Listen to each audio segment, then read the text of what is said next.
Welcome to Book by Book, and tonight we are continuing in the book of Isaiah. We're going to wrap up what is often referred to as the Scroll of Immanuel, which is going from chapters 5 through 12. And then we are going to transition into the first collection of oracles against the nations. And so kind of a odd section break, but just kind of how the breakdowns worked out. And so the place we're going to start is one of those passages that is heavily messianic in chapter 11, and so we are going to get talking about that stump of Jesse and the shoot coming out of the stump of Jesse, but then we're also going to have a bit of the focus against Babylon later, while we are actually dealing with Assyria as the major threat. Isaiah starts to speak against Babylon. And so there are some questions as far as compilation of the book of Isaiah as to when these different scrolls or oracles may have actually been compiled. And so the chronology is not the top priority for the folks who compiled the final version of Isaiah. And so there may be some things where, like, these different oracles against the nations, some could have been said later and then brought all together and put into one piece. We don't know for sure. But I just wanted to throw that out there as we are thinking about Assyria as the major threat. It might be why a question like, why are we talking about Babylon when it's Assyria that seems to be the threat to the people of God in Jerusalem?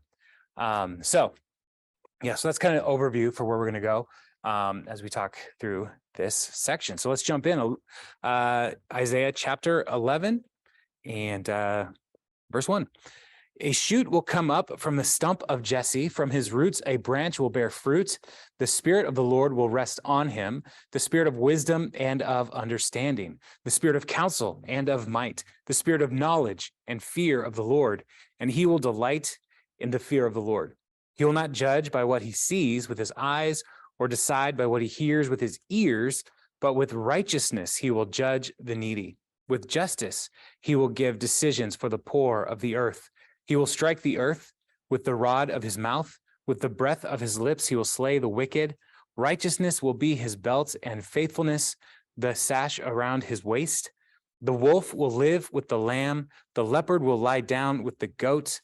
The calf and the lion and the yearling together, and a little child will lead them. The cow will feed with the bear. Their young will lie down together, and the lion will eat straw like the ox. The infant will play near the cobra's den. The young child will put its hand into the viper's nest. They will neither harm nor destroy on all my holy mountain, for the earth will be filled with the knowledge of the Lord as the waters cover the sea. And so, as we are picturing the land at this stage, the northern kingdom has basically been under assault from Assyria, and the days are coming when they are going to be ultimately removed from the land. That's coming really soon. And so there's that threat that Jerusalem then is also feeling as Assyria is on the move and heading towards them. And so when we are looking at the previous passages, we're told, yes, there will be people removed from the land of Israel, the land that God had promised, but there will be a remnant that will return. And so part of that remnant we've talked about as the branch coming up. But then here in this section, the stump of Jesse. Jesse is David's father. And so there's an interesting dynamic at work here because, David was the one the promise was made to. And like the covenant was made to David. But Jesse is a callback to the humble beginnings of David. So before David was king, before David received the covenant from the Lord, he was Jesse's son. And so that line of David has been line of Jesse has been cut down, because the line of David has been cut down, because the rebellion in the kingdom, and the southern kingdom is also facing this cut that's in their future. And so looking to before the corruption of the southern kingdom, before the rebellion of the people, before there was even a king, there was Jesse. And so getting back to that place of humility is part of what this vision is saying. Like, remove all that you think about what a king should be. Let's get back to that humble origin. And so as we are thinking about this shoot that comes up from the stump of Jesse, this is one of those passages that we read and we're like, we have two possible fulfillments. There could be a new king from Jesse's line as a descendant of David, right? A new king that will come and reestablish the throne on Jerusalem. That's a possibility. But as Christians, looking back into these passages, we see that Jesus is a descendant of David, and he is different than any other king that sat on the throne in Jerusalem. And Jesus never sat on a throne in Jerusalem, but this description of this descendant that is coming is very, very powerful, very righteous, very holy. And we have never seen a king like this. Even Solomon, in all of his wisdom, was not this good of a king. And so when we look at what we have here, we are told that the Spirit of the Lord will rest on him. And in the Old Testament, we see the Spirit resting on prophets. We see the Spirit resting on kings from time to time. We see the Spirit resting on people, leaders during the time of the judges. So the Spirit kind of has this picture of resting on a person. And this is often symbolized with the anointing of oil. And so this is where we get the term Messiah from, is one who is anointed with oil. And so this is all anointed type language. The Spirit will rest on this person. They will be anointed not just with the oil, but with the Spirit of God.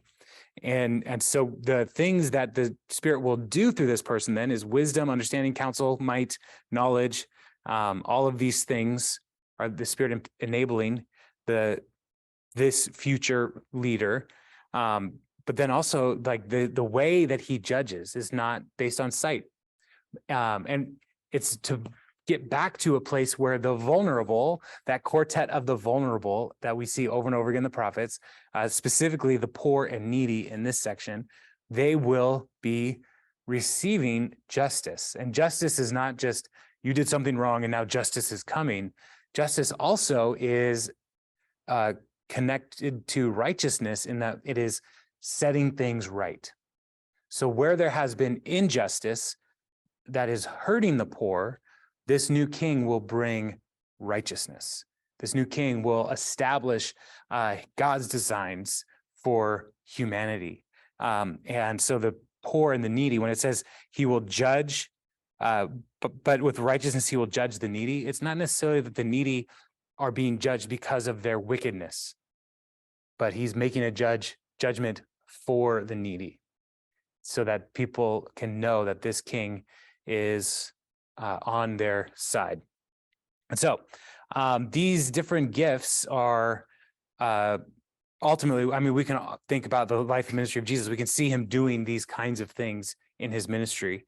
But there's also something that we have not seen even in Jesus as it continues on to this utopia type vision where all the animals are all friendly again. And the last time we saw animals kind of getting along like this was on Noah's Ark, like where all the animals, the predators, the prey, they were all in that ark together. And somehow by the grace of God, these animals didn't try to all eat each other. And so like we have never seen this before, and we have not seen this yet, where the very rules of creation and nature are set aside So instead of predation, we have peace. And so this picture of the wolf and the lamb, all these folks, all these different animals getting along, but then not just the animals getting along, but the weakest of humans, infants and children, can play with cobras and not be afraid, right? Like I don't see how that happens outside of the grace of Jesus, because snakes are gross and mean. And so but here we have the children completely safe with nothing to fear. And so that's looking to the future where we have not seen that yet. And so we have this partial fulfillment that we experience in Jesus in his ministry, but we are still waiting for this to be fully realized. And so there's this, in that day, someday, these things will come about. And that is one of the things that we hope for and we long for in our own lives, even now. And it continues in verse 10. In that day, the root of Jesse will stand as a banner for the peoples. The nations will rally to him, and his resting place will be glorious. In that day, the Lord will reach out his hand a second time to reclaim the surviving remnants of the people from Assyria, from Lower Egypt, from Upper Egypt, from Cush, from Elam, from Babylonia, from Hamath, and from the islands of the Mediterranean. He will raise a banner for the nations and gather the exiles of Israel. He will assemble the sacred people of Judah from the four quarters of the earth. Ephraim's jealousy will vanish, and Judah's enemies will be destroyed. Ephraim will not be jealous of Judah, nor Judah hostile toward Ephraim. They will swoop down on the slopes of Philistia to the west. Together they will plunder the people to the east. They will subdue Edom and Moab, and the Ammonites will be subject to them. The Lord will dry up the gulf of the Egyptian sea, and the scorching wind. With a scorching wind, he will sweep his hand over the Euphrates River. He will break it up into 7 streams so that anyone can cross over it in sandals. There will be a highway for the remnant of his people that is the left from Assyria, as there was for Israel when they came up from Egypt. And so here, this image of raising a banner. And it is important. The banner was a sign to people during military to like communicate, like, hey, advance on the right or head east, right? And so the banner is a signal. It's a beacon. It's something that says like, go this way or that way. And here, the banner of this root that's coming up from Jesse, this shoot that's coming up from Jesse. This banner is saying, come to me, come to me. And the people who are beckoned are the people that have been taken away to all these different nations. And so the exile is coming. Isaiah is not hiding the fact that the people are going to be removed from the land. The exile is coming, but the exile is never meant to be forever. The people will come back, but not just the people of Israel. As we start to walk through this, like the Lord wants to bring people from all nations. And so you could say, well, the people of Israel are in all these nations, but God's vision is so much bigger than just Israel at this point. Like Israel will be brought back, but also all these folks from the nations will rally to the Lord. And so as you go through this list of all the places, like we don't have like exile records of people going to Cush, which is basically like Ethiopia. So like, why is this listed here? It's mainly just to say like, as far away as you can think, the Lord is going to bring people back to himself, to bring people into the kingdom. They're going to rally to the banner of the root of Jesse. And so he's going to gather the exiles and all of these different folks. And in the gathering together, when it talks about Ephraim's jealousy will vanish, that's specifically talking about the northern kingdom's animosity towards the kingdom of Judah. And so like that jealousy will be removed, it will be banished, and Judah is not going to hold that hostility towards Ephraim. And the significance of this at this point as well is like the northern kingdom and Syria were plotting against the southern kingdom. They were going to try to take the land away from the southern kings. And Ahaz, in his foolishness, he reached out to Assyria, like, let me just buy our freedom, come help us, right? He didn't put his trust in the Lord. And so that's part of the judgment on Ahaz's life here, is he didn't fully trust the Lord in all of this. So there's this tension that's happening already, and Isaiah's message is that's not going to be forever. The people of God will be reunited once again, and the old animosities will be no more. And instead of fighting against each other, they're going to go and like reestablish the land. And so driving out Philistia and Moab and Edom, these are the neighbors that like were fighting against them as well. Like, you guys are going to be united against your common enemies, no longer fighting against each other, because the Lord is drawing the people back together. Then we also have this image of drying up the Gulf of the Egyptian Sea, and we don't know exactly what is meant by that, because we do have a word for the Red Sea. So it could be the Red Sea, and Isaiah is just being poetic. I don't know. It could be the Red Sea, or it could be some other body of water that he's talking about. We don't know. But the Euphrates River is huge, and it is one of those things like you can't just walk across it. But what the Lord is saying here, like you thought causing the Jordan River to part so that you could cross was hard. Like, just wait. Like, this is, you ain't seen nothing yet. When the Euphrates River, the mighty Euphrates that slows down the Assyrians and the Babylonians as they try to come this way, they have to go around and find bridges and all this different stuff. Like, the Lord's saying, I'll just dry that out. You can walk across in sandals as you're coming back to the land that the Lord has made for his people. And so God is painting a picture here through these images of restoration, of miraculous power, that he's going to do this for his people. And he's telling all of this before the southern kingdoms really have even experienced the fullness of the exile. So it's like, it's coming, but don't worry, it's not forever. And so that's one of those things that's like, well, why does it have to happen at all? And when we walked through the book of Kings, we've seen the people continued to rebel. And so the Lord gave them opportunities to repent, and he relented over and over again, but their hearts were hard.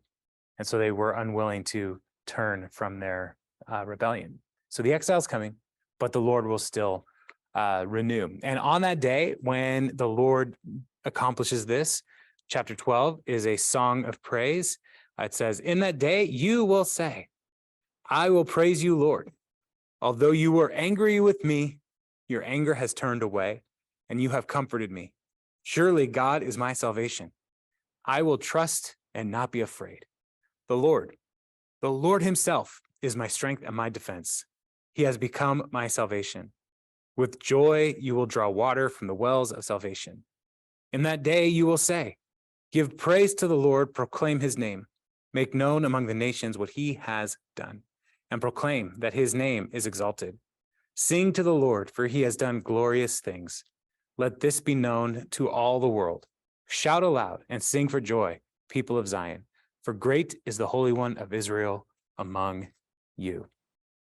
So this is a genre of song that's called a victory song. And the victory is not because the nation of Judah or Israel is so strong in battle. The victory is not their victory. The victory is the Lord's victory. And so in that day, you will say, God, you were angry with me, but you have restored my fortunes. You have brought me home. And so no longer do they have to be afraid. And in this, there is the part of our tradition as Christians is the Great Commission. Go make disciples of all nations. And here we have that invitation as well. Give praise to the Lord, proclaim his name, make known among the nations what he has done. When we talk about the Great Commission, we are bearing witness to what Jesus has done for us. And so we are stepping into this song of praise as well. Praise God for what he has accomplished. And it's not just for us, it's news for the nations, because we need to remember that the people of Israel were always intended to be a light to the nations. They're always intended to show what faithfulness to the Lord looks like and the blessing that it brings to the people. And so as the church today, we have that opportunity to live that publicly and proclaim those victories. So that wraps up the Immanuel scroll, the God with us scroll. And we'll see more of God with usness as we continue through the book of Isaiah. But there's a hard break here, and it goes into warnings, woes, oracles, messages against the nations. And so chapter 13 and 14 is mainly focused on Babylon. And then at the end of 14, we get a call back to Assyria and to the Philistines. And so, there's some good stuff in this section. But as we are walking through, we're going to start with Babylon, and then we'll see it'll get closer to the enemies of the people who are geographically closer. And so there's some question here, like I said when we started, like, why are we talking about Babylon right now? At the time, if the chronology is consistent, like Assyria is the problem. Babylon is cultured. They're important, like an important region at this time, but they are not very powerful. And so, like, what does the Lord know that the people don't? And if we remember, like the Lord is using Assyria as his tool to bring his discipline to the northern kingdom and to the southern kingdom. But last time is like, I'm going to just get rid of that tool. Its usefulness is expired, right? And so now, like, there's this next tool that's coming that will bring discipline against the Assyrians. And that's Babylon. And Babylon's problem is pride. Their pride is what ultimately is what will bring them down. And that's part of what this next section is getting into as well. So, so let's read chapter 13, verse 1. I'm going to read a larger section just so we can kind of see the flow of it. Verse 1. A prophecy against Babylon that Isaiah, son of Amos, saw. Raise a banner on a bare hilltop, shout to them, beckon to them to enter the gates of the nobles. I have commanded those I prepared for battle. I have summoned my warriors to carry out my wrath, those who rejoice in my triumph. Listen, a noise on the mountains, like that of a great multitude. Listen, an uproar among the kingdoms, like nations massing together. The Lord Almighty is mustering an army for war. They came from faraway lands, from the ends of the heavens, the Lord and the weapons of his wrath to destroy the whole country. Wail, for the day of the Lord is near. It will come like destruction from the Almighty. Because of this, all hands will go limp, every heart will melt with fear, terror will seize them, pain and anguish will grip them. They will writhe like a woman in labor. They will look aghast at each other, their faces aflame. See, the day of the Lord is coming, a cruel day, with wrath and fierce anger, to make the land desolate and destroy the sinners within it. The stars of heaven and their constellations will not show their light. The rising sun will be darkened, and the moon will not give its light. I will punish the world for its evil, the wicked for their sins. I will put an end to the arrogance of the haughty. I will humble the pride of the ruthless. I will make people scarcer than pure gold, more rare than the gold of Ophir. Therefore, I will make the heavens tremble, and the earth will shake from its place at the wrath of the Lord Almighty in that day of his burning anger. Like a hunted gazelle, like sheep without a shepherd, they will all return to their own people. They will flee to their native land.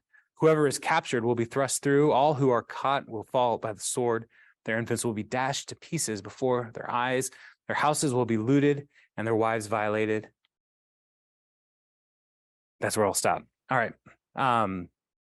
So here we have Babylon, a warning against them.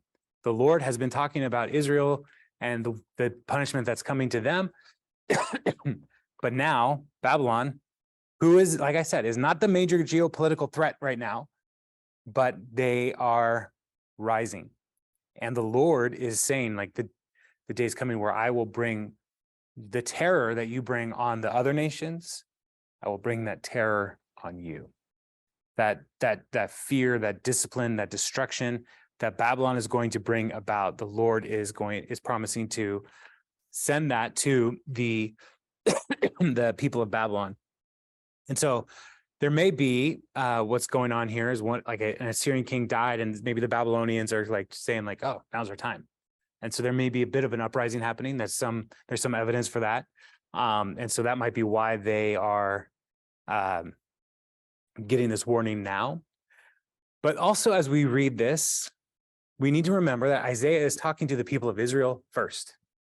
And so maybe Israel is hearing about Babylon and their rising influence, and he wants them to know, like, yeah, Babylon's gonna be a problem, but they're not going to be the world power forever. And the justice will come against the people of Babylon as well. And so as he's talking about mustering an army, there's going to be a lot of different coalitions that ultimately will bring down the Babylonian Empire, different people groups. And it's like, it will be the Persians and the Medes, which are just this like disparate alliance that will come together that will ultimately throw down the power of Babylon. But the Lord's saying, I got a plan. I have a plan here. They are not going to be the problem forever. One of the interesting things as well in this section is the way that the Lord talks about the overwhelming power that's coming, is talking about constellations in the sky and stars not shining and all of these things. The Babylonians had strong astrological traditions. And so they looked to the stars for omens and signs. And so when the Lord is saying, like, all the things that you look to for wisdom and direction, I'm going to take those away from you. Like, that's the kind of power that the Lord has over all of creation. Whereas, like, you won't be able to discern what to do because the constellations will be gone. They'll lose their wisdom for you. And the earth itself will shake. All of these things are signs that God has power over creation and over the nations. And so that's part of the comfort of this section, even though it's like, this is actually really terrible. Like, it sounds awful what's going to happen to these people. But keep in mind that the Babylonians are also awful. They're terrible. They are going to do terrible things to terrible people in terrible ways. And so this is part of the reaping and sowing that the Lord is talking about in this section. Like, you did this, it's going to come back at you. So God will bring down the people of the Babylonian Empire. Pick up in verse 17. This is where we're talking about those different nations. Excuse me. See, I will stir up against them. The Babylonians is the them there. To stir up against the Babylonians, the Medes who do not care for silver and have no delight in gold.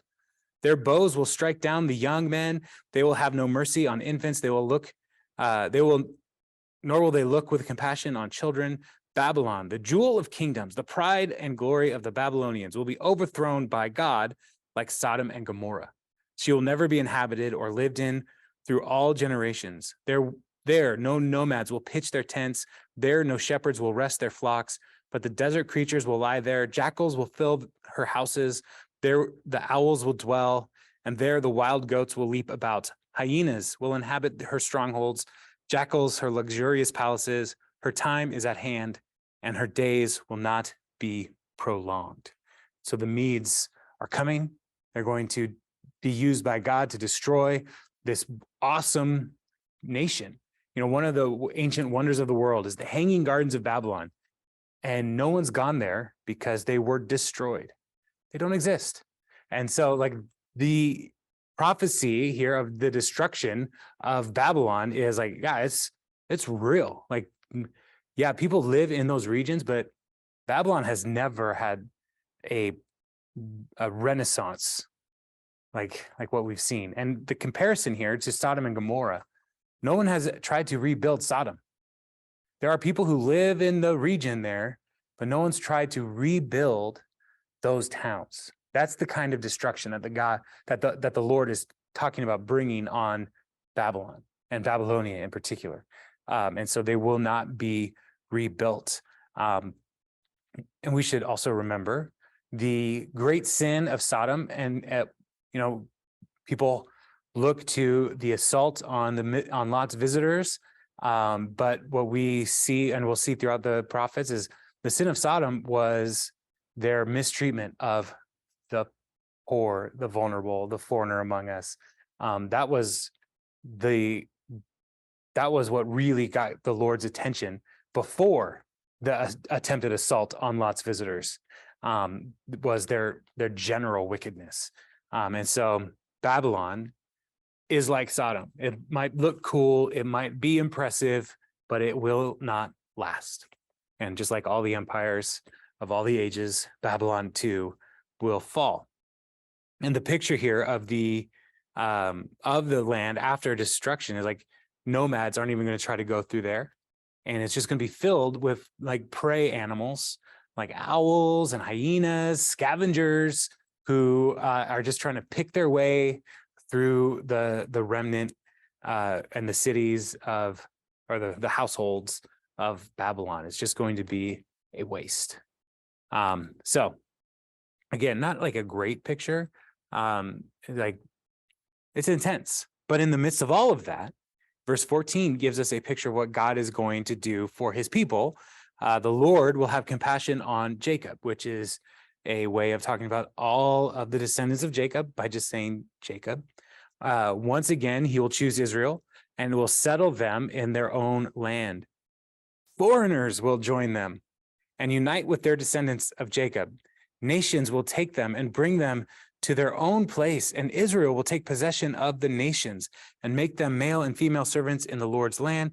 They will make captives of their captors and rule over their oppressors. And so instead of being the bottom of the food chain, the people of Israel will be elevated to the top of the food chain.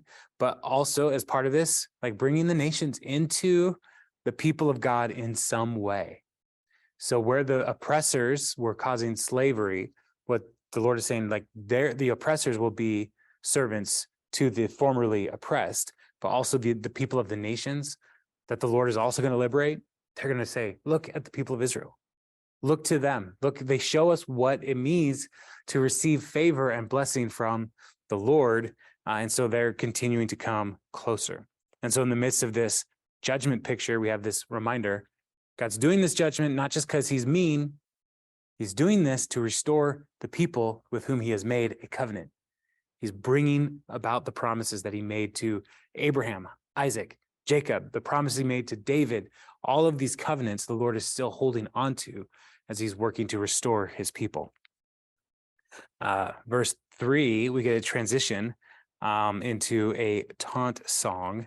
On that day, the Lord gives you relief from your suffering and turmoil and from the harsh labor forced on you. You will take up this taunt against the king of Babylon. And the king of Babylon is, a proud position.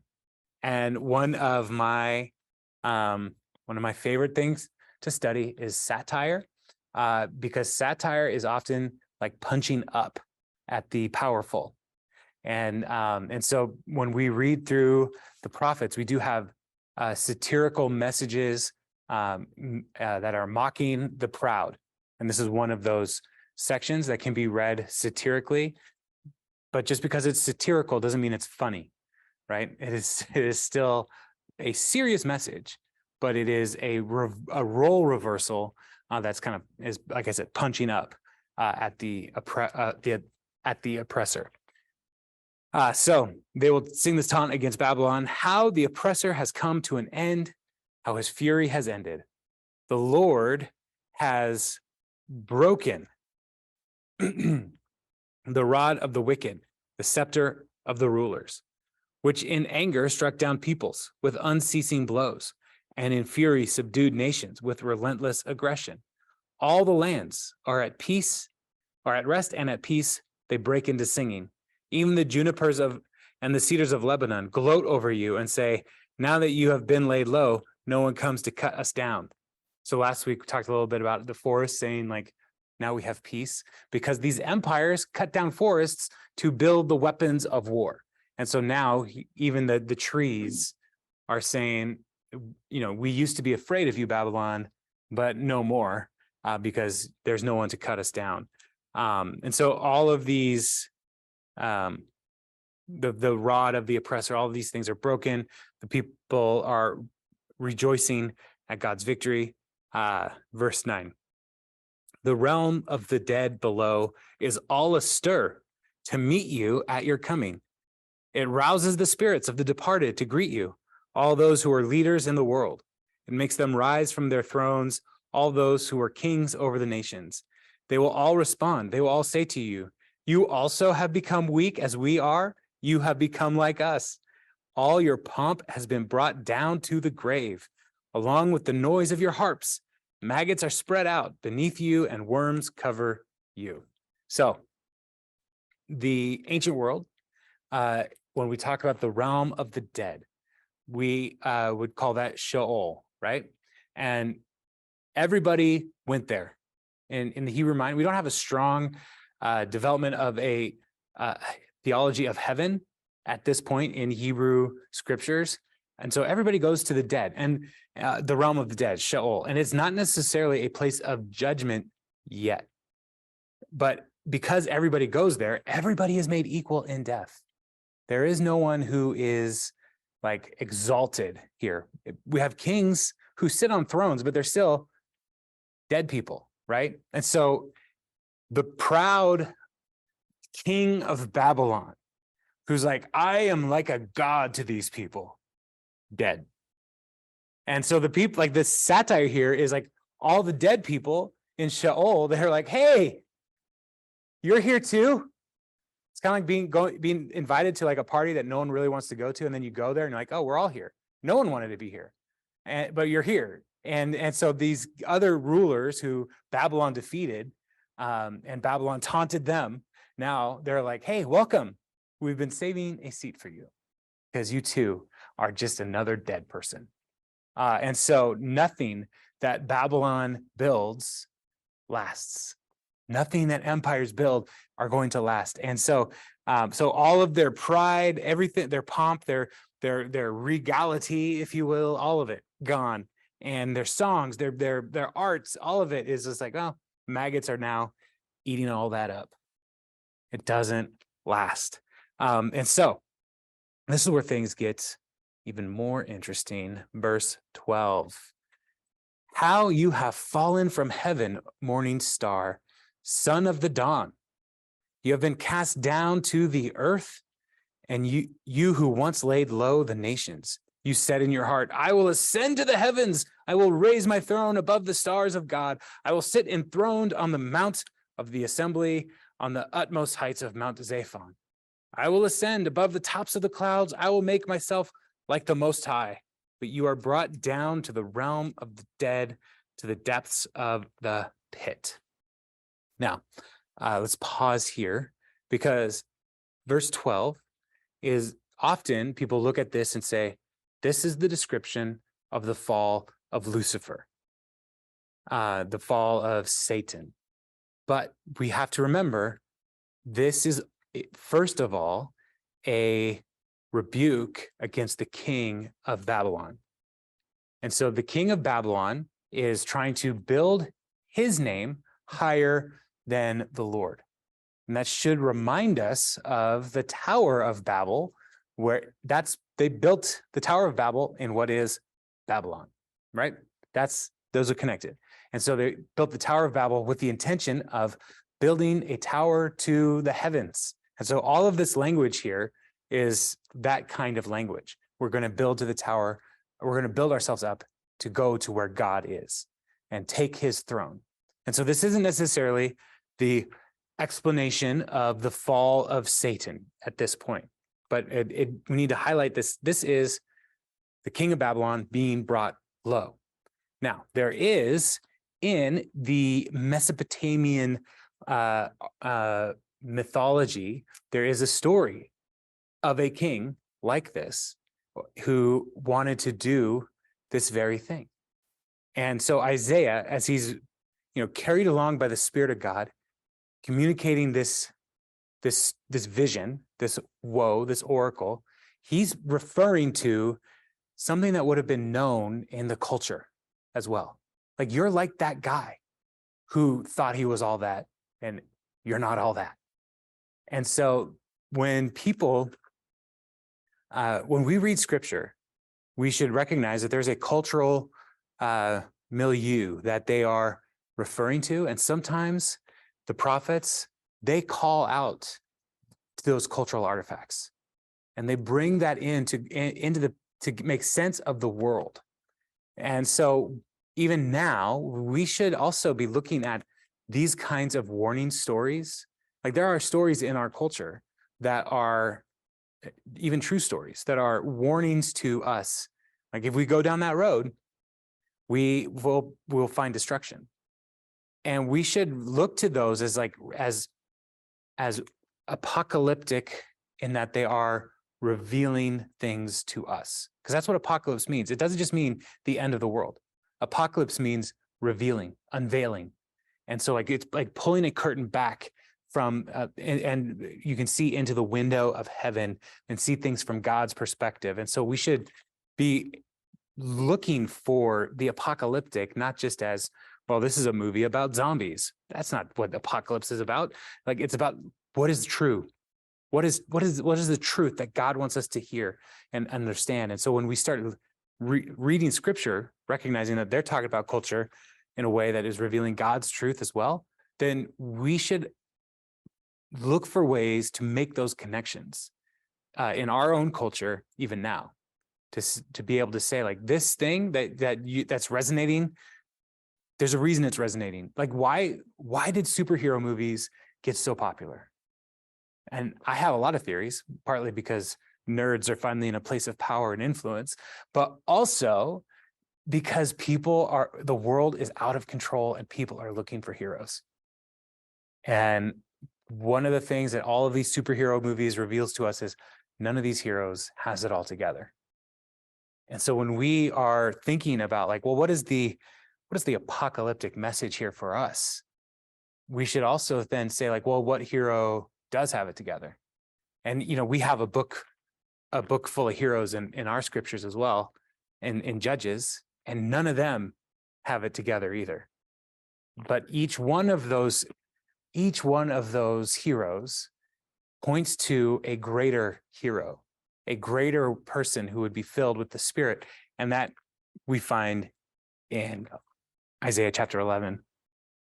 This king that will come is the great hero. And so that's part of how we can read culture apocalyptically. Now, that's a bit of an aside here from what's going on, but I just wanted to highlight the fact that when people refer to, and maybe I'm just trying to, cover my own bases here, but when I refer to movies or like comic books or stories and sermons and stuff, it's part of this prophetic tradition of looking for the apocalypse in a way that can bring the truth home for our culture today. Because part of the apocalyptic is in the day of the Lord. When God does these things, then we will see God's truth fully revealed.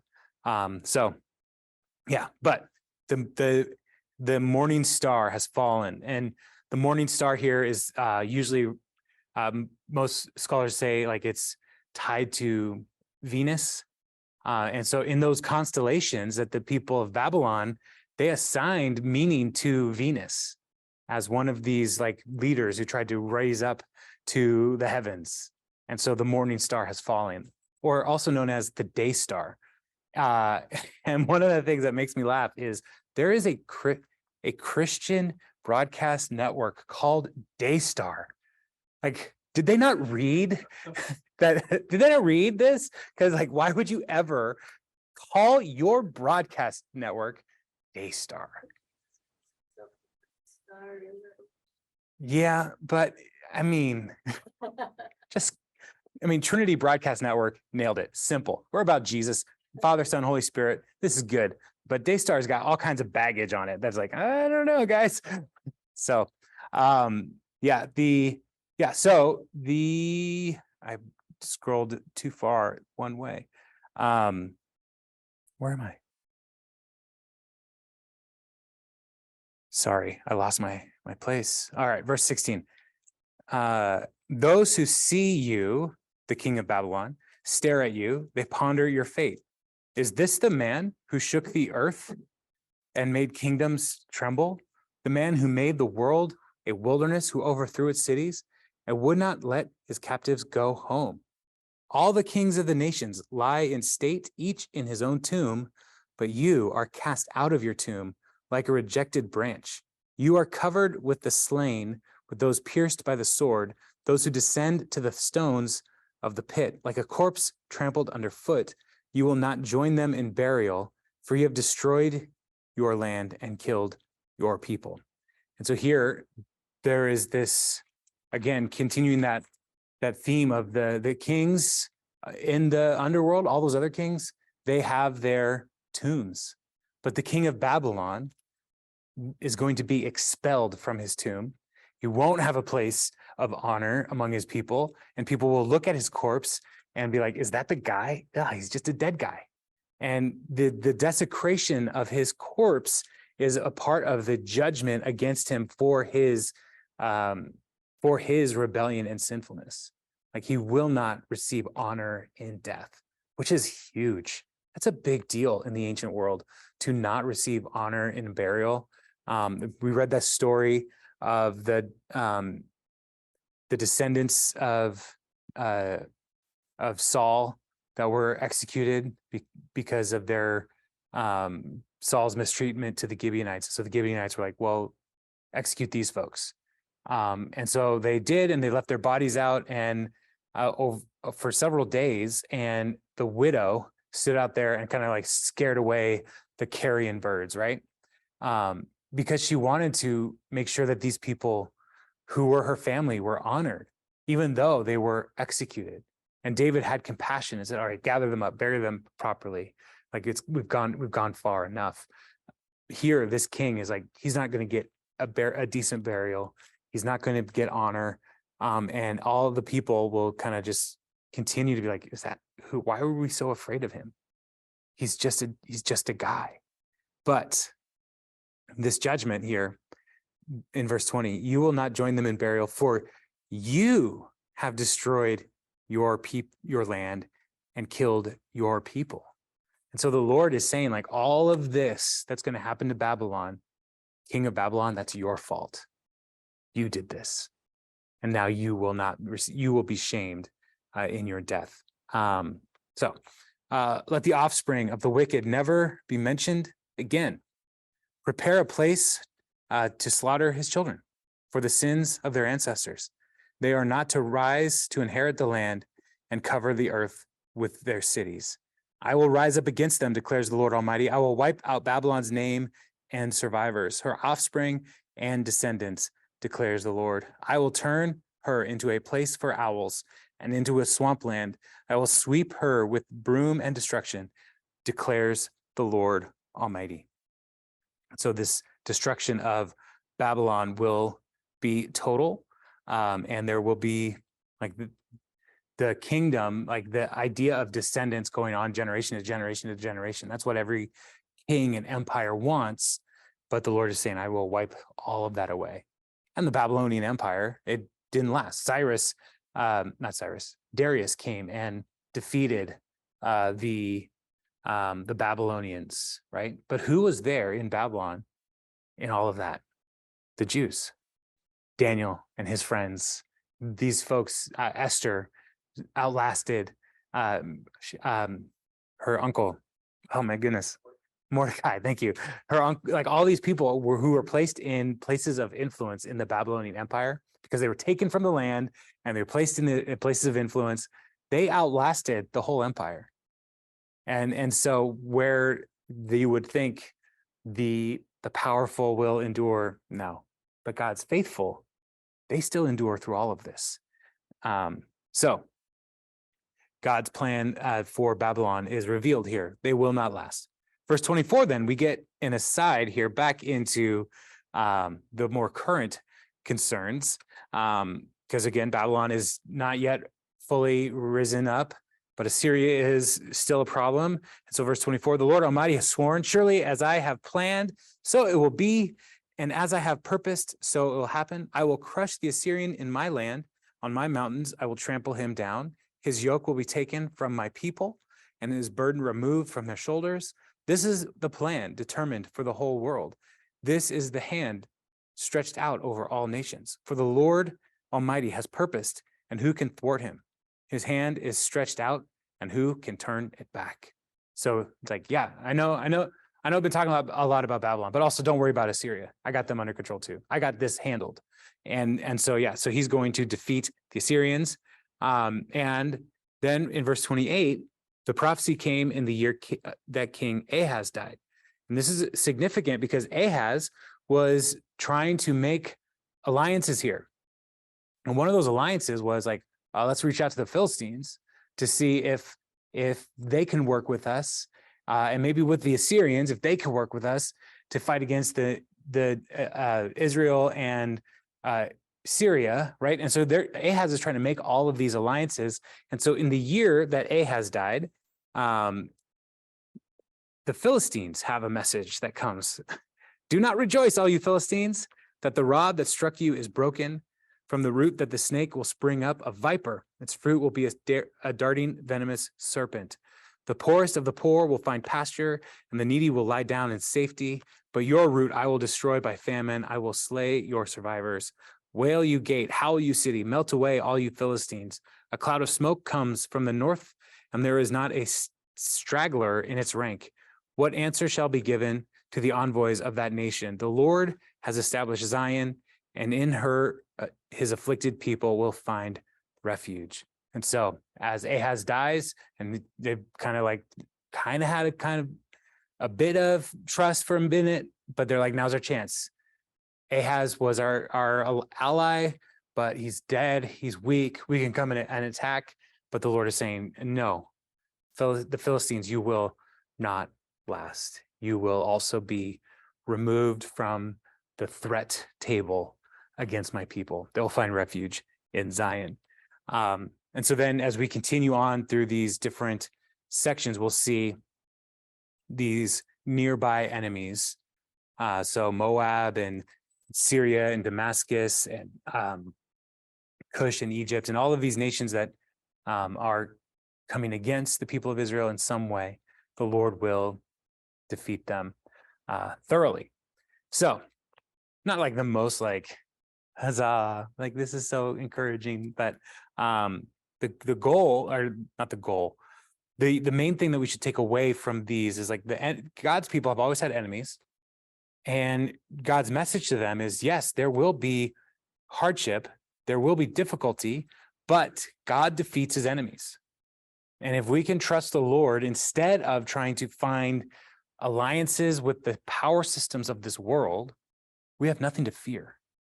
But it's when we start to lean into the power systems of this world and just try to be like the nations, be like the marketplace, be like the business world, be like all of these places that are not glorifying the Lord, that's when we start making alliances that bring harm to ourselves, to the kingdom of God, to the church today, when we want to be like the other people around that are not following the Lord. That's our danger, is the temptation to be like the nations.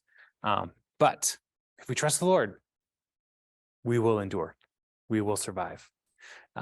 So yeah, any thoughts, questions? There's a lot that we kind of went through, not slowly. So any thoughts?